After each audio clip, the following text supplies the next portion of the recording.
3장 11절 말씀은 그리스도 예수 안에서 영원부터 예정하신 뜻이 있다라는 본문이에요. 그러니까 하나님의 뜻이 영원 전부터 예정되어 있는 그 뜻이 있다라는 얘기입니다. 그래서 보통 이거를 하나님의 뜻이라고 하죠.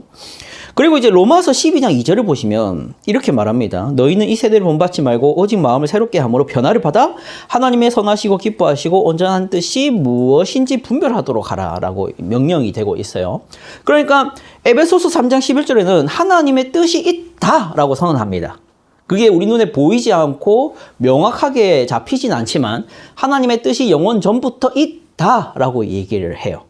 이 뜻이란 단어를 이게 계획이라는 단어로 이제 치환하셔도 되는데 우선 성경이 분명히 뜻이라고 하니까 뜻으로 이해하시면 되겠습니다. 그리고 그 뜻에 대해서 우리에게 명령하기를 뭐라고 했다고요? 그 뜻을 어떻게 해라? 그냥 망각하고 살아라? 가 아니라 분별하도록 하라라는 명령이 있죠. 그래서 그리스도인들은 하나님의 뜻에 대한 궁금증을 항상 안고 살아가야 됩니다. 이게 정말 하나님 뜻인가? 저게 하나님 뜻인가? 우리 그런 얘기들 많이 하잖아요. 하나님의 뜻대로 하나님의 뜻이 이루어지기 바랍니다. 뭐 이런 얘기를 하잖아요. 그 뜻이 무엇인지 분명히 분별하는 것이 좋다라고 로마서가 말하고 있기 때문에 우리는 하나님의 뜻을 아는 게 중요해요. 자, 그런데 하나님의 뜻을 왜 아는 게 중요한가라는 질문을 던져볼 수 있습니다. 오늘 말씀이 오늘 교리 문답이 그 내용을 다루고 있는데요. 자, 이제 지난주 내용을 잠깐 보겠습니다. 지난주 내용, 우리는 3문답에서 성경에 두 가지 가르침이 있다라고 했어요. 성경 전체가, 우리가 성경을 정말 읽기 싫어하는 책이지만 이렇게 교리 문답은 정말 친절하게 성경은 두 가지의 가르침을 얘기하고 있다고 요약을 해줘요.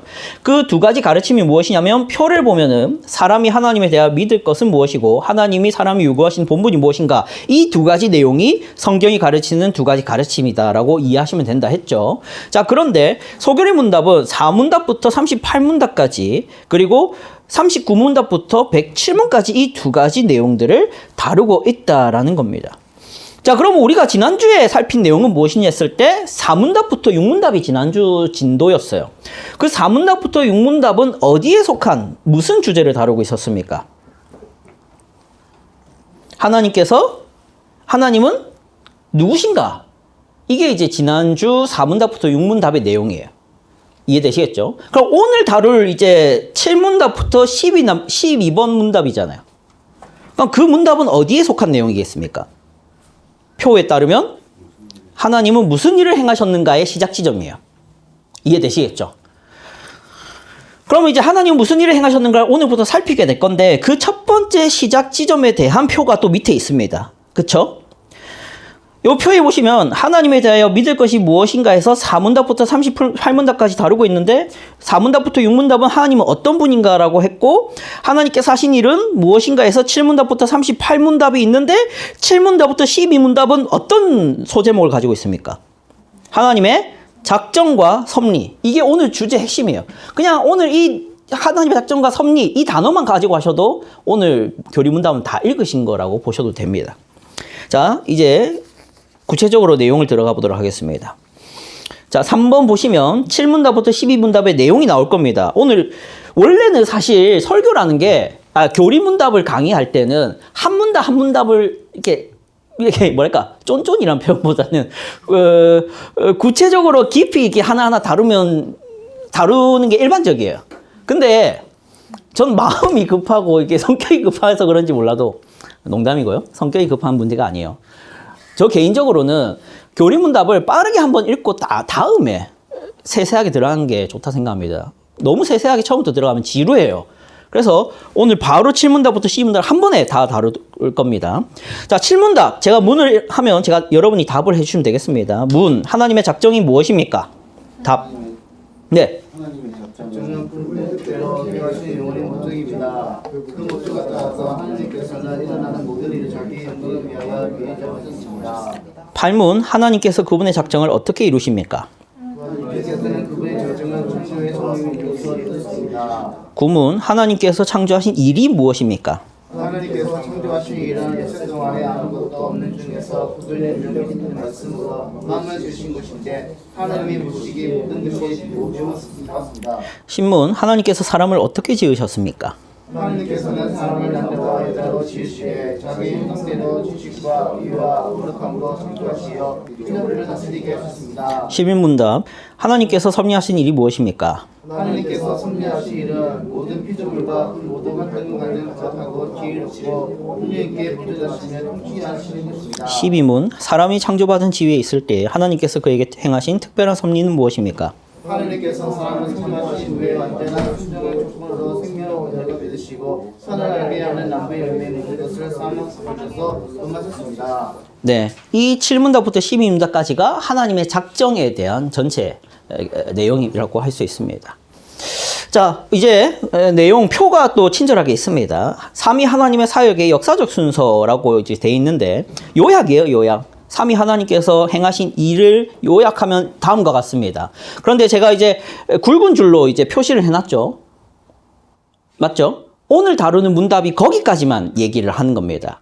구속이나 완성은 오늘 교리 문답에 다루지 않습니다. 오늘은 섭리까지 다루게 됩니다. 하나님께서 첫 번째 뭐 하셨다? 작정하셨다. 두 번째 뭐 하셨다? 그래서 창조를 해내신다. 창조를 해내시고 끝이냐? 그게 아니라 그 창조된 세계를 섭리하신다. 여기까지 이게 역사적으로 하나님이 일을 해오신 과정들입니다. 오늘은 섭리까지 얘기를 하도록 하겠습니다. 이 각 작정과 창조, 섭리에 대해서 여러분이 어떻게 쉽게 이해하면 좋을까 했을 때 제가 비유적으로 하나 가져온 건 뭐냐면 그 신축 건물을 건설하는 과정과도 같다라고 보시면 돼요. 여러분 신축 건물을 이제 건설할 때는 첫 번째 무엇이 진행이 되냐면 시행사라고 있어요. 시행사. 그러니까 어떤 프로젝트를 시행하려는 시행회사가 있어요. 어떤 인테리어에 건물을 짓겠다 해서 부동산도 알아보고 업체도 알아보는, 공사 업체도 알아보는 그런 시행사가 먼저 뭘 하냐면은 설계도를 작성해야 됩니다. 그렇죠? 어떤 집을 짓겠다, 어떤 건물을 짓겠다는 설계도를 작성하겠죠. 그리고 그 시행사는 이제 그 건축을 자기들이 하는 게 아니라 시공사를 불러요. 시공사. 뭐 현대건설, 뭐 삼성건설이 있나요? 삼성은 다른 이름으로 사실 레미안인가 모르겠습니다. 저 이런 거 잘 몰라요. 하여튼 무슨 건설 이게 시공사들입니다. 그래서 시공사들에게 건축을 맡기죠. 그럼 이제 건축이 완료되면 그 건물을 그냥 띡 내버려 둡니까? 그렇지 않습니다. 그것을 건물 관리업체에 맡겨서 위탁해서 그 건물을 관리하도록 시켜요. 그래야 입주민들이 계속 살 수 있지 않겠습니까? 이렇게 시행사, 시공사, 관리업체 이렇게 건물은 지어지고 관리가 됩니다. 그러니까 마찬가지죠. 하나님께서 작정을 하셨다. 이게 뭐다? 시행사가 설계도를 쓰는 것과 같습니다. 그리고 하나님께서 창조를 하셨다는 시공사가 건설을 시작하는 것을 말합니다. 그리고 이제 마지막으로 하나님이 그 창조 세계를 섭리하신다는 곧 뭐다? 관리업체가 관리하는 것. 이렇게 건물의 건설 과정과도 비유할 수 있는 게 이 작정과 창조와 섭리입니다. 이해되시겠죠? 자, 그럼 작정을 구체적으로 좀 보도록 하겠습니다. 여러분, 하나님의 작정, 가로하고 제가 뭐라 해놨습니까? 하나님의 뜻입니다. 마치 하나님이 뜻을 정하고 내가 이걸 하겠다, 내가 저걸 하겠다 하시는 게 그게 작정인데 태초의 영원 전부터 하나님이 그 작정이 있었다는 거예요.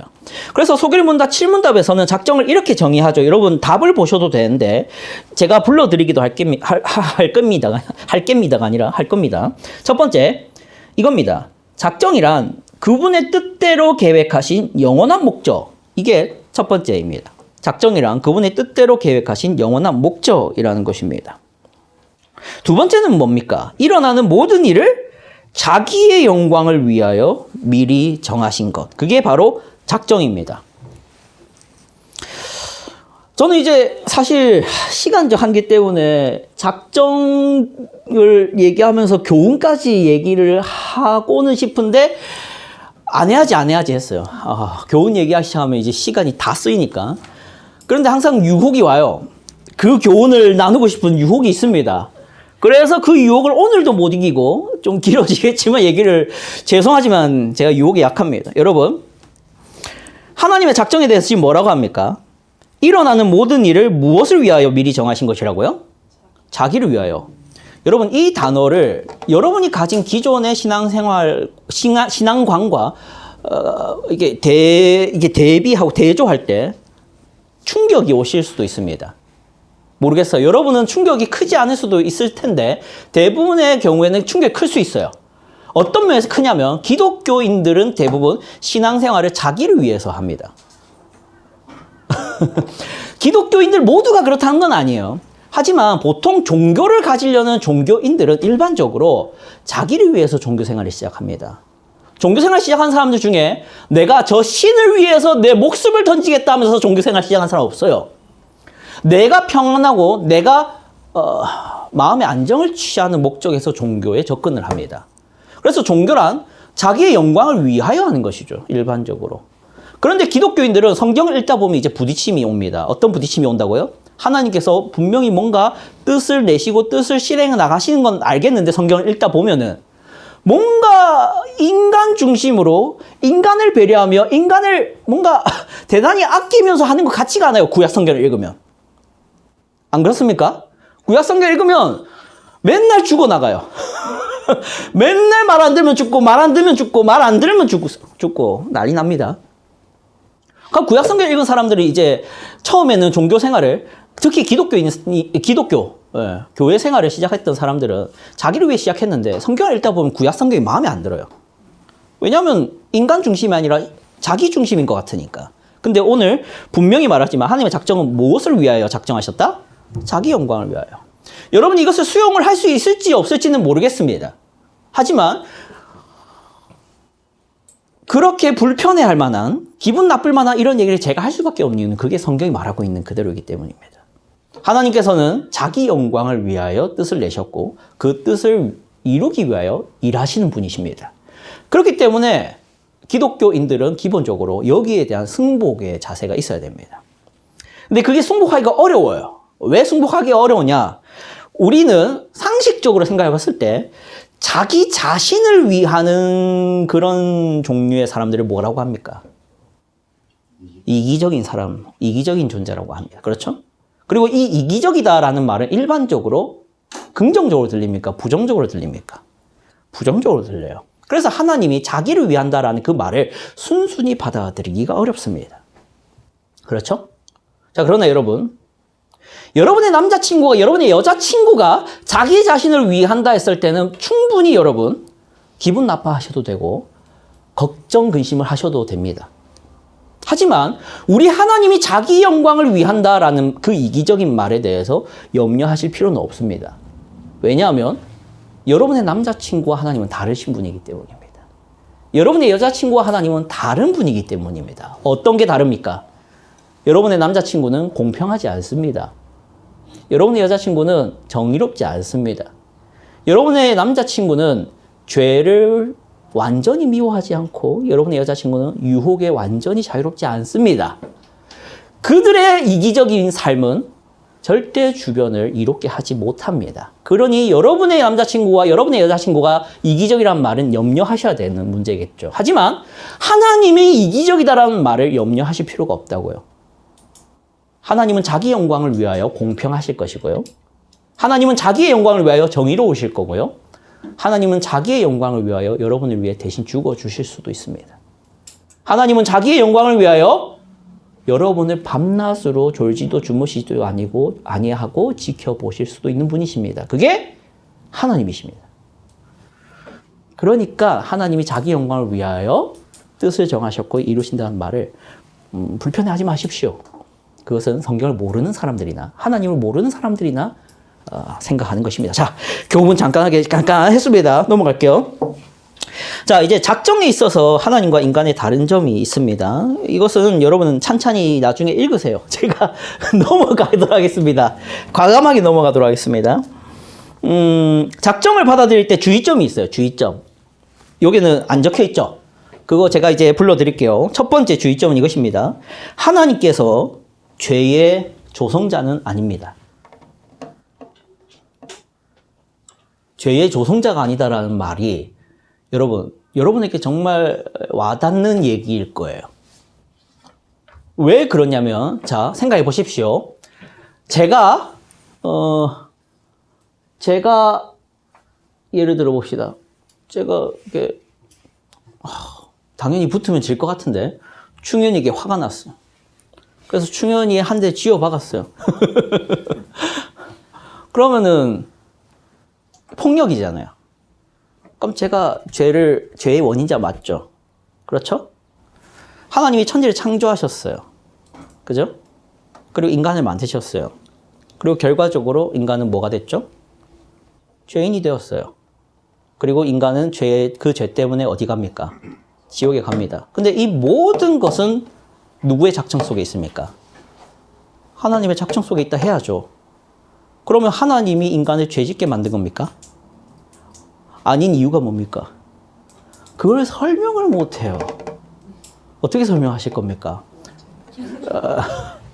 아담은 원래는 원죄가 없었잖아요. 근데 지금 하지 말라는 걸 했으니까. 그렇죠. 그러면 에덴 동산 중앙에 선악을 알게 한 나무 씨를 안 뒀으면 죄를 안 지었을 거 아니에요. 그걸 몰랐을까요, 하나님이? 아셨겠죠. 그러면 하나님이 그렇게 될 줄 알고 지은 거 아닙니까? 그럼 하나님이 죄를 짓게 만든 원인자십니까? 그래도 아니다 말하는 게 신앙이 좋은 거예요. 근데 일반적으로 이렇게 합리성을 추구하고 이성적인 설득을 원하는 사람들은 여기에서 못 벗어납니다. 이 이상의 신앙의 경지를 못 가요. 하나님이 결국 인간을 죄인 만든 거 아니냐. 그런데 내가 왜 예수 믿어서 구원받아야 되냐. 애초에 나를 지옥 안 가게 했어야지. 이렇게 나옵니다. 두 번째 주의점이 있습니다. 제가 불러드릴게요. 하나님의 작정이 인간의 책임을 약화시키지 않습니다. 이게 두 번째예요. 여러분, 하나님의 작정은 보통 어떤 말로도 이제 표현되냐면 예지라고 들어봤습니까? 예지. 우리 교회 예지 있나? 예지는 있는데 예지는 없구나. 예지가 무슨 뜻입니까, 승주? 예지. 예지. 그렇지. 미리 아는 것을 예지라 하죠. 그러면 하나님이 작정을 가셨다, 예지를 하셨다 할 때, 잘 보세요.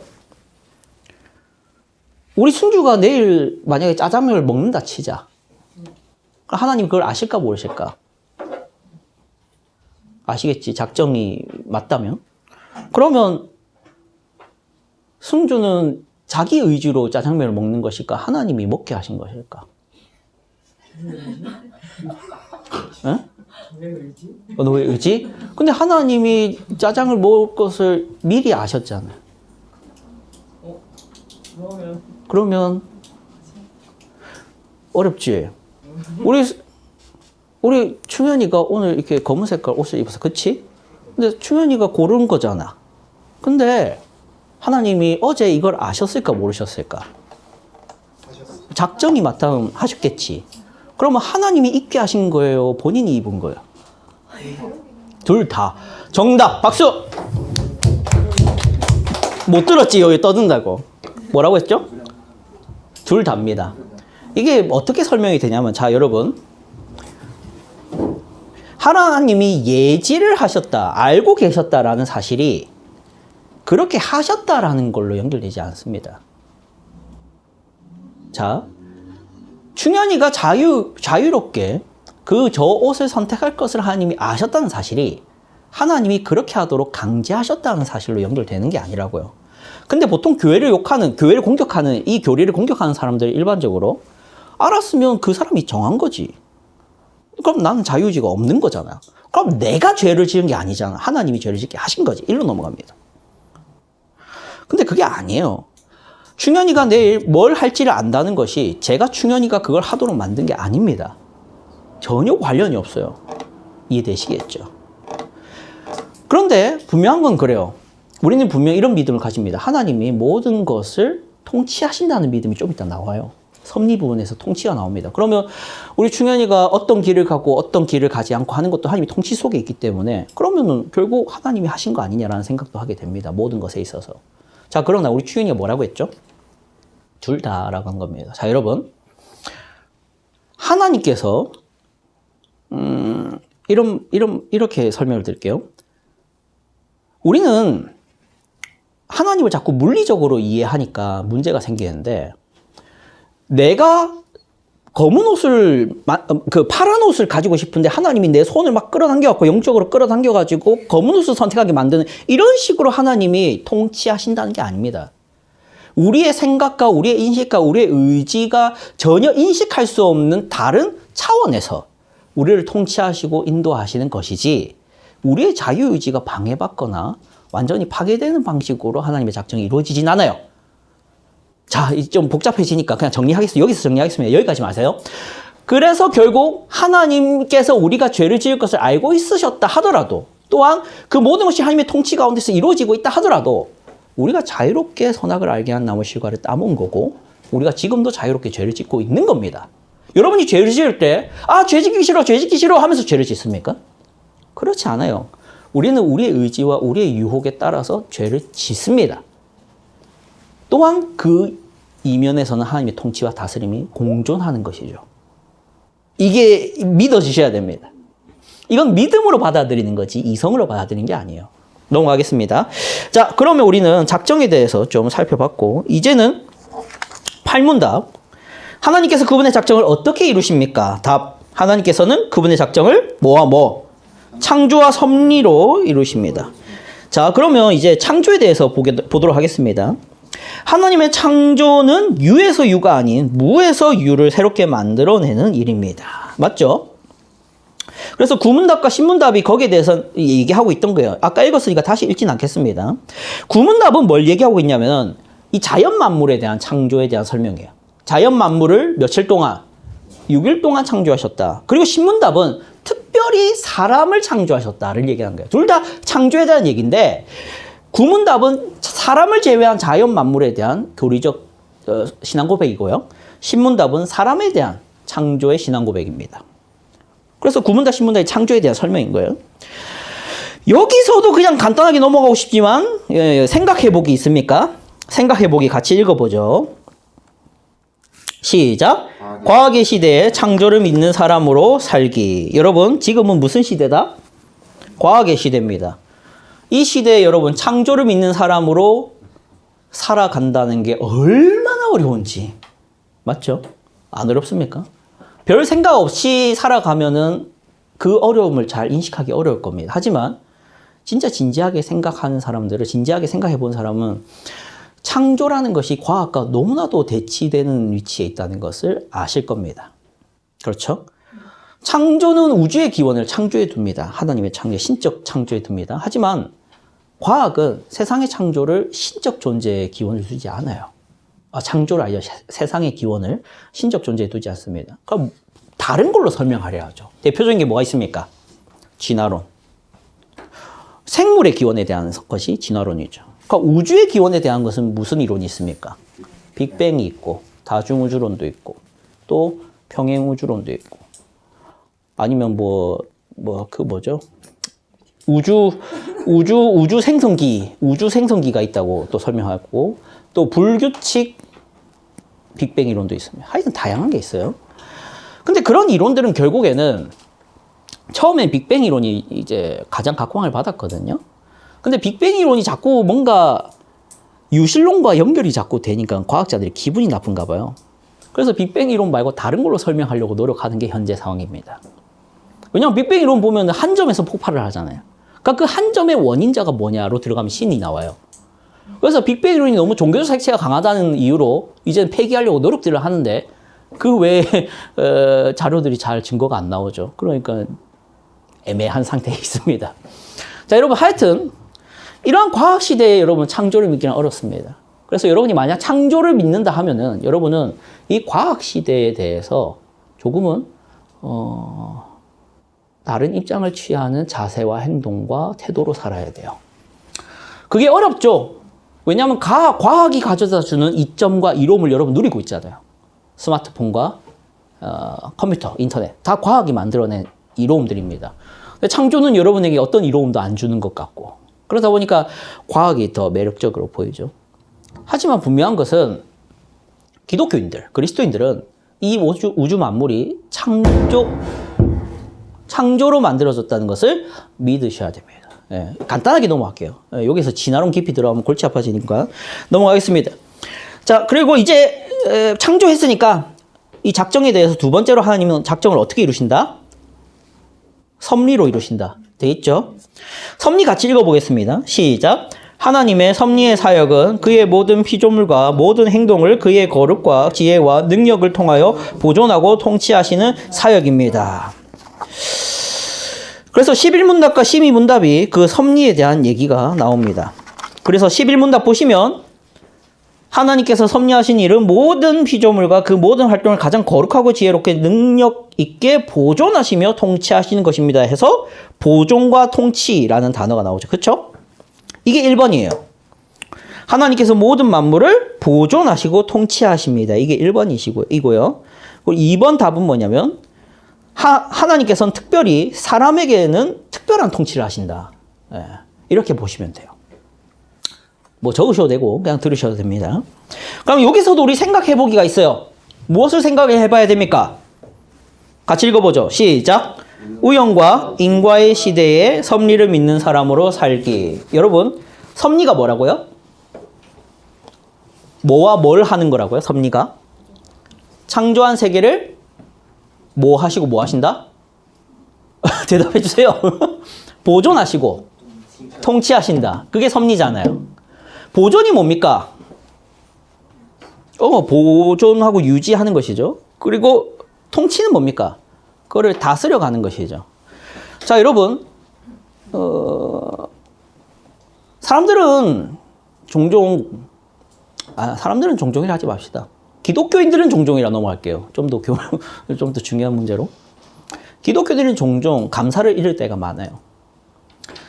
근데 세상 사람들도 감사라는 단어 많이 붙이고, 특히 기독교인들이 뭐든지 그래도 감사하죠 라는 단어를 많이 붙입니다.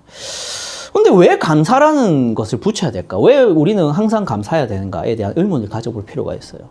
그냥 구호같이 여러분 무조건 감사하십시오 이런다고 감사가 되는 게 아니잖아요. 왜 감사해야 되는지 그 이유를 알아야 됩니다. 여러분, 사람이 감사를 잃을 때는 언제 잃냐면 내가 불행하다, 내가 지금 고통 속에 있다 할 때 감사를 잃습니다. 그게 일반적입니다. 그리고 반대로 감사를 떠올릴 때는 내가 이로운 것들을 얻고 있고 내게 유익한 것들을 이제 소유하게 될 때, 혹은 행복감을 느낄 때 나는 감사하다라는 말을 할 수 있게 돼요. 자, 그러면 왜 성경은 범사에 감사라는 말을 할까 하는 것입니다. 그냥 범사에 감사하면 그것이 뭔가 신비로운 능력을 발휘해갖고 사람을 이렇게 능력 있게 해줘서 그런 차원이 아닙니다. 여러분, 성경은 항상 합리적이고 이유가 있는 명령을 해줍니다. 그 이유가 뭘까 했을 때 어항 속의 비유를 하나 해드릴게요. 어항의 비유. 어항에 있는 물고기들은 그냥 자기들끼리 그 물 속에 있으면 며칠이나 가겠습니까? 여러분이 그 어항에 있는 물고기를 키워본 적이 없겠지만 그리 오래 가지 못합니다. 왜 그렇습니까? 물이 고여 있으면 그 물은 어떻게 되기 때문입니까? 썩어요. 그래서 어항에서 물고기를 이렇게 잘 키우는 사람들은 뭔가를 설치를 합니다. 첫 번째 뭘 설치할까요? 네? 히터기를 설치해야 됩니다. 온도가 중요하거든요. 또 두 번째, 산소 공급기를 설치해야 됩니다. 그래서 진짜 어항 제대로 키우는 데 가면은 뽀글뽀글 계속 올라오고 모터 돌아가고 있어요. 그죠? 근데 물고기들은 그걸 알까요? 자기들이 살아남고 있는 것이 그 모터와 그 산소 공급기를 이게 뼈 빠지게 일해갖고 돈 벌어온 우리 장하영 양의 노력이라는 것을 알아줄까요? 알아주지 않아요. 그냥 자기들이 알아서 잘 산다 생각합니다. 그럼 감사를 잃는다고요. 여러분, 우린 피조물입니다. 그리고 태양이 뜨고 달이 뜹니다. 그냥 뜬다고 생각하는 사람들이 감사를 잃습니다. 태양은 그냥 거기 있고 달은 그냥 도니까 때 되면 나오는 것이고, 지구가 태양에 붙어 있을 수 있는 것은 그냥 우연에 의한 것이며, 또한 과학적 이치에 따라서 그 인과 과정에 걸쳐서 인간이란 존재하게 됐고, 공기는 어쩌다 보니까 이런 황금 비율로 산소와 수소가 우리가 숨쉬기 좋은 상태만 되었고, 딱 우리 지구가 빅뱅으로 말미암아서 터졌지만 아주 우연하게 그걸 뭐라 하죠? 무슨 존이라 하죠? 생물이 진화가 가능한 그 골디락스 존이죠. 골디락스 존에 딱 지구가 딱 멈추는 그런 아주 뭐라고요? 아마존 좀 예. 혹시 아마존에 뭐 투자했습니까? 왜 아마존을 자 여러분 자 바빠요. 그게 다 우연이라 생각하는 사람들은 감사를 하지 못하죠. 당연히 누구한테 감사합니까? 그럼 어쩌다 보니 그렇게 된 거지. 기독교인이 그러면 감사를 잃는 겁니다. 성경이 왜 범사에 감사를 하느냐? 모든 피조 세계는 하나님의 보존 속에 있으며 하나님의 통치 속에서 여러분에게 공급되고 있기 때문에 감사하라는 겁니다. 그래서 여러분이 섭리 교리를 믿어야 여러분이 감사라는 게 들려요. 그러지 않으면 들리지가 않는 게 감사입니다. 여러분이 항상 좋은 일이 있지는 않잖아요. 근데 그리스도인들은 좋은 일이 없어도 감사할 줄 아는 자들을 그리스도인이라는 겁니다. 왜? 애초에 나의 호흡조차부터가 하나님의 보존과 섭리 속에 있으니까.